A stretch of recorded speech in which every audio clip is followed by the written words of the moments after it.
नून league के दौर में रायविंड के कुत्ते भी सरकारी खर्च पर पलते हैं। सहाफी इरशाद भट्टी ने नून लीग की ईंट से ईंट बजा दी।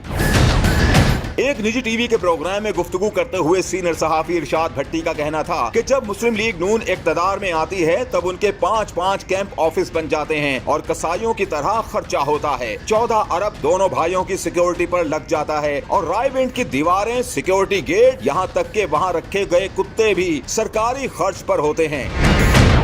इरशाद भट्टी ने मजीद कहा कि शहबाज शरीफ के हेलीकॉप्टर को टांगा बना दिया गया और नवाज शरीफ के 4 साला हुकूमत में 400 दिनों के 100 गैर मुल्की दौरे किए गए। नवाज शरीफ की हार्ट सर्जरी सरकारी खर्च पर हुई और तोशा खाना से भी लूट मार की गई। इरशाद भट्टी ने कहा कि मरियम नवाज का सोशल मीडिया, जिसका ऑफिस वजीर आजम हाउस में था, जबकि उनके पास कोई ओहदा भी नहीं था, ना पार्टी का और ना कोई सरकारी, वो भी सबके सामने है। लिहाजा दुख की बात यह है कि 90 वजीरों और मुशीरों वाली 16 महीने की हुकूमत 16 महीने रही, लेकिन मरियम औरंगजेब ने सिर्फ फरहा गोगी का नाम लिया, उस्मान बुजदार का नाम लिया, मानिकाज के नाम लिए, लेकिन खुद उन्होंने धेले का काम नहीं किया, सिर्फ बातें ही की।